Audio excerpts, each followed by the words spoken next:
Great to have you here. Fought off a lot of people to do this interview. I'm bigger and stronger than all the boys here. We'll start obviously by talking about your brand new single, Hall of Fame, which is out on the 2nd of September. That's right, yeah. Where you boys have teamed up with will.i.am. Tell us about that. I know, yeah. A lot of people were surprised. I guess it might have sounded like a bit of a car crash because we've got two very specific styles. But he heard the song that we wrote for our album called Hall of Fame and just felt it had a great message. The melody was great, and I guess it's the ethos that he wants to put across.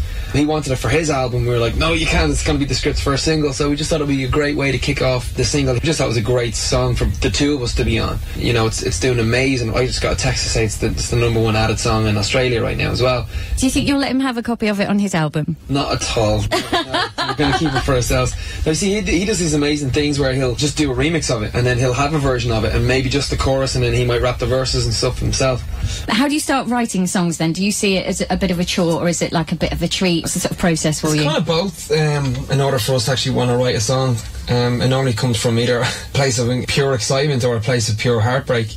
Either one is really difficult to try and describe, so we kind of spend half our life trying to do it. How do you, in that moment, best describe how you feel? I love going out on tour, but I really love writing songs. Just being in the studio, you know, they tend to be therapy sessions for us in the bands. You know, someone will walk in and say, listen, I'll tell you now what someone's after saying to me, you know, or we're after having this big massive fight, and I'll just be sitting there going, go on. You know what I mean, with my pen and my pad, and probably with a good chorus idea already written up before they finish the conversation. But that's just a way for us, you know, because guys aren't very articulate and they don't really know how to say how they feel. So we kind of try and be that band, you know, be the band that like can put their neck out and can hopefully put something into 3.5 minutes what someone has been trying to say for a few years, you know. I'm still alive, but I'm barely breathing. Chatting today to Danny O'Donoghue, lead singer with The Script, and obviously with the huge success of both your albums, you know, multi-platinum #1 albums. You did the Tricky second album, as they call it, and you smashed that. Oh, Are you now seeing #3 as the Tricky third? Yeah, well, again, look, we never take anything for granted. You know, we know that our fans have gotten us here so far. We're stretching the sound a little bit on the third album because we felt it's important now at this stage. You know, we need to show growth. We need to show another side to us and emotional depth as well.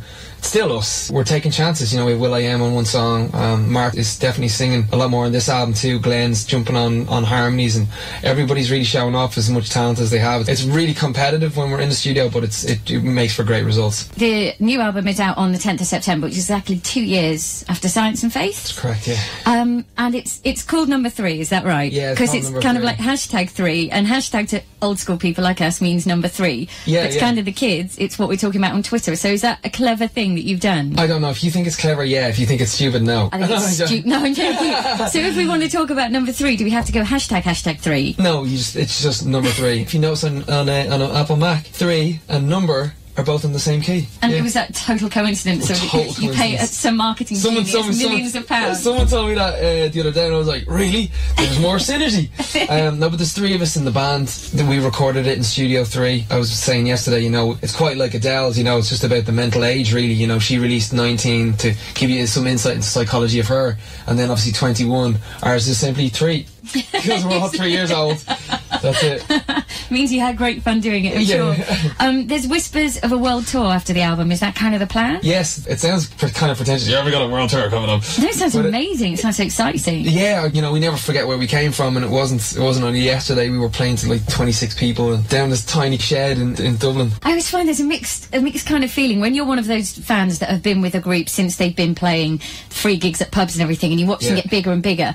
Part of you is so proud and so happy for them, but the other half is really jealous. It's like, I knew them, like, why is everyone jumping aboard suddenly on The Script? Like, I knew them when they played my pub. I know, what we're seeing on Twitter right now is a load of newbies, VOBs. Right, so there's a lot of people like, oh, so when did you jump on the bandwagon? You're just a voicey, you're Danny Voice, you know. And it's like we know him since We Cry, and we know him since back then, and it's like everybody's like showing their Script appreciation. You know, it's a great time. It just means that it's taken up another step. You know, and as a band, we've just said, like, what is it? We don't want to take over the world, but we love if everybody in the world heard a Script song at least once. Where's been the best place you've played so far? We've had an amazing run at it, at the live shows. You know, we're very, very lucky that everywhere we play, people turn up. You know, Central Park was an incredible one for us. it was us headlining in Central Park, New York, a place that we'd only ever seen on TV or seen, you know, the Teenage Mutant Ninja Turtles, you know, kicking some mugger's ass in Central Park, you know. But that's kind of my memory. It was like, wow, you know, it's such a nostalgic place. Probably playing the Aviva Stadium was 55,000 people, all there for us, you know, in Dublin, in Crow Park. So it was like, I believe we were the first Irish group to play there. That's got to be special as well, a bit of a hometown kind of gig. Yeah, it was called the Homecoming, and that was a real nostalgic night, because that was really, it was 2 miles down the road that we played our first gig. 2 miles. Amazing. And less than 3 years, and we built up from, as I said, 26 people to 55,000. Are you totally loving being back then with the band, with the guys, doing the album and everything, compared to sort of work on TV when you were on your own? Like, did you miss the boys? Yeah, of course I did, yeah. There's always safety in numbers, you know. But I kind of missed the lads out on the drinking nights he used to have with Tom, you know. How is he? How is he? Man, he put you under the table. I bet he's got hollow legs, hasn't he? Oh my God, it just goes nowhere, you know. I got a lesson in entertainment that night. We polished off maybe a bottle and a half, and I went to get up and leave. He's like, sit back down. You never leave with an empty bottle. Never leave, until the bottle's empty.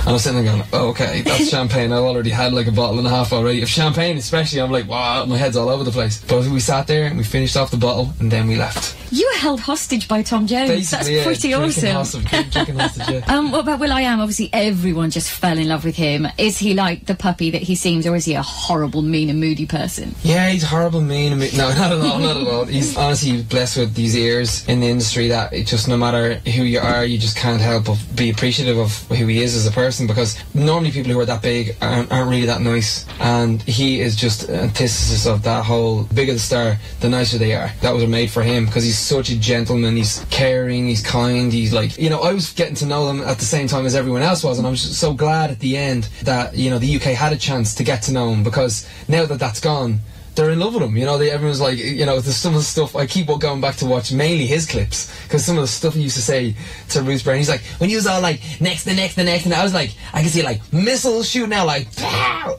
Honestly, that cracks me up every time. Are you quite eager to sign up for season 2? Yeah, I'd love to. Yeah, I'd love to. Absolutely love to.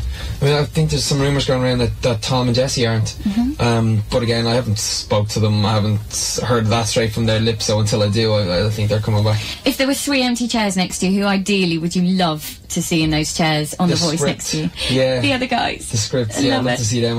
There's still one empty chair in that case then? A crate of vodka. That'd be awesome. No, I'm joking. No, I messed around actually. I think a good replacement for Tom would be Elton John.